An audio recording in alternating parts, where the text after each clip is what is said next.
We begin in Ukraine, where at least 13 people have been killed in a Russian missile strike on a shopping mall.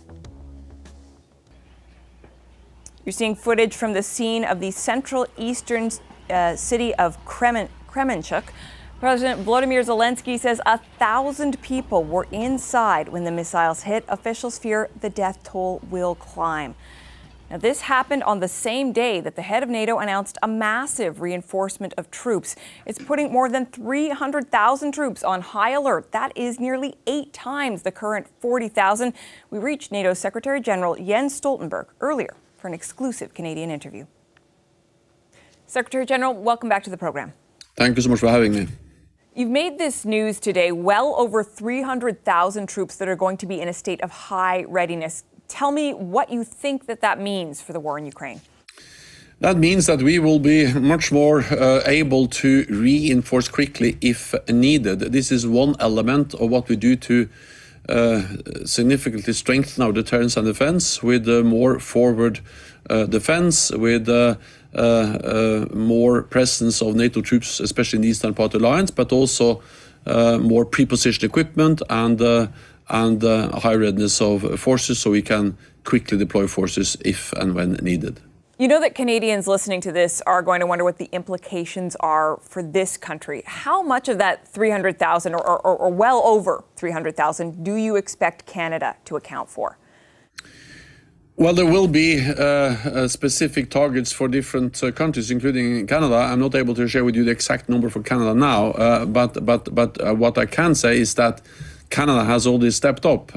Canada is leading one of the NATO battle groups that we deployed after the first invasion of Ukraine back in 2014 in Latvia. And I've been there visiting the Canadian troops together with Prime Minister Trudeau. And I'm always impressed by the courage, the commitment of the Ukrainian, of the Canadian troops when I meet them in Latvia and in other NATO missions and operations. Then after the brutal invasion of Ukraine this year in February, Canada has further stepped up, both with more troops, but also with air and naval capabilities, and that just demonstrates the importance and the value of the Canadian participation membership in NATO. Well, I'm sure many Canadians would be happy to hear that praise, sir. I'd like to understand whether you expect Canada to account for any part of it. It's a significant increase. Do you expect Canada to account for any part of that 300,000, even if you can't get into the specifics? Yes, absolutely. Also, all allies are going to contribute to those high readiness forces. But I think we have to understand that what we do now is partly to increase our presence in the eastern part of the alliance. Canada is already part of that. Second, we will have more pre-positioned equipment, fuels, weapons, supplies, pre-positioned, and again, not least in the eastern part of the alliance. But these high readiness forces, they will be mostly based in their home countries, then exercising in the country where they are pre-assigned to be deployed if there's a need, if there are crisis or conflict. But they will be permanently stationed in their home country, but with high readiness to be deployed on short notice. You know well that the NATO allies in the Baltics have great anxiety about this. This is a big part of this meeting that you're going to have. The Estonian Prime Minister has, in fact, referred to NATO's plan, saying when it comes to the potential for a Russian invasion, NATO's plan is to, quote, lose it all and then liberate it afterwards. Do you think that this high readiness plan should alleviate those concerns? Should she no longer be worried? So NATO has been able to protect and defend all NATO territory for more than 70 years. And the purpose of strong deterrence and defense is not to provoke a conflict. It is actually to prevent the conflict and to be sure that that is also the case in the future in a more dangerous world where we see also more aggressive Russia. That's the reason why we have this combination of more forward deployed forces, more forward pre-positioned equipment, and higher readiness forces at home. And this combination sends a very clear message to Russia, to Moscow, that we are there to protect and defend every inch of Allied territory. And by doing that, we prevent an attack. That's the main purpose of NATO, prevent attack, preserve peace. Will this satisfy, though, the ask of the Baltic countries?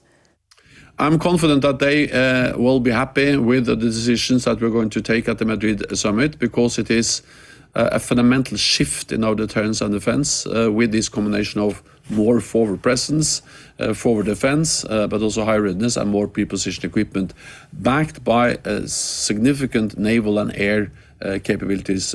So this together sends a clear message and provides the deterrence and defense that also the Baltic countries need. You talk about equipment. Let's shift to this question of military aid. We have all seen the reports, you know very well yourself, that Ukraine does not seem to have the equipment it needs. Reports of running out of Soviet ammunition it requires, not having enough Western ammunition.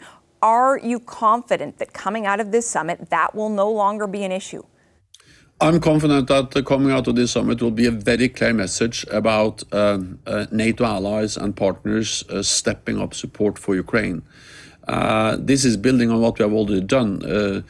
We have to remember that actually NATO allies, and in particular Canada, have provided support for Ukraine since 2014.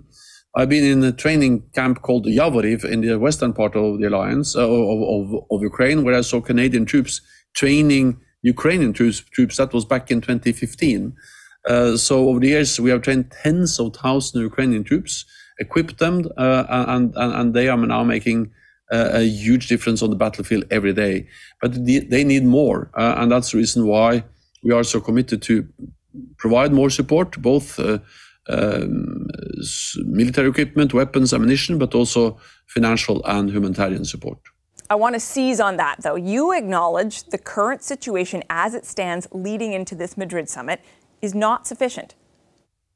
No, when I say they need more, they need more. So meaning that's what they have now is not sufficient, and especially not knowing that, of course, they use a lot of ammunition, fuel every day, and also the fact that when you use weapons in a combat, as they do in Ukraine, they need to replenish that. So there's a continued need to reinforce, to replenish what we have already provided. And that's the reason why we also need to be prepared for long haul. No one can predict how long this war may last, but we need to be prepared for a long time. We are paying a price for the equipment we deliver, for the sanctions we have imposed, but the price of not supporting Ukraine will be much higher than the price we pay today by providing support. Well, you also said today, speaking of prices, that when it comes to that 2% commitment, increasingly it is the floor, not the ceiling. Canada is, of course, not on course to hit that 2%. What is your message to the Canadian government? I expect, of course, all allies to meet the 2% guideline. I welcome that Canada, since we agreed that guideline in 2014, has increased defense spending, and that also that Canada will now invest in even more new modern capabilities, including by modernizing the NORAD, the command to protect the North American airspace. That's important for whole alliance, and also investing in new fifth-generation aircrafts. Then the message is that, of course, burden sharing in NATO is partly about spending, but also about contributions to NATO missions and operations. And we have seen Canada really stepping up when it comes to contributions to NATO missions and operations, especially when it comes to the presence in the Baltic region and the lead that Canada has for the NATO battle group in Latvia. I do not hear you prodding Canada to spend more. Do you accept that Canada just isn't going to reach 2%? No, I expect, as I said, all allies, including Canada, to invest more and to meet the 2% guideline. I welcome the increase we have seen, but there is a need to invest even more. In closing, I want to ask you about comments made by Ukrainian President Volodymyr Zelensky. He has reportedly told G7 leaders that this war should end before winter sets in. Is that realistic? It's for the Ukrainian people and the Ukrainian political leadership to decide what kind of conditions they are willing to accept. Most wars will end at the negotiating table.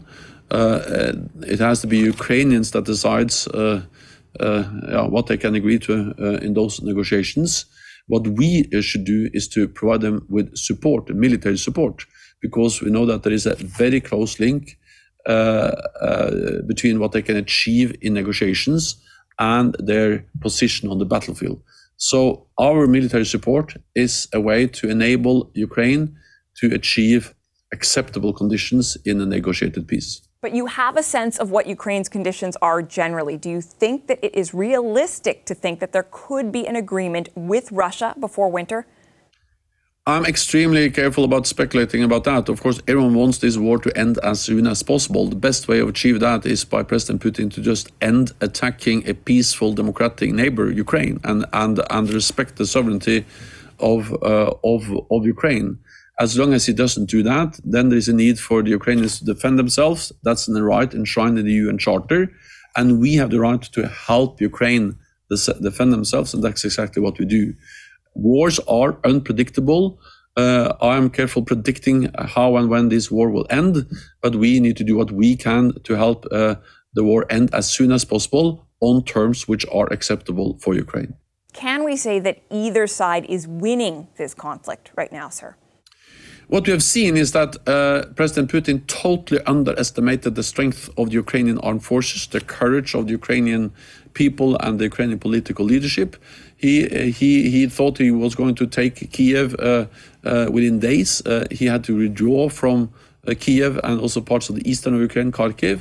But we are also at the same time seeing that the Russians are making some advantages or making some progress in the eastern part of the alliance. And that's the reason why we need to step up our support and ensure that Ukrainian forces can retake territory and stop the Russian invasion. But neither side is winning right now? Right now, neither side is winning, but it is a kind of unpredictable situation on the battlefield. We need to provide support to Ukraine. Okay, Secretary General, we appreciate your time today. Thank you. Thank you so much.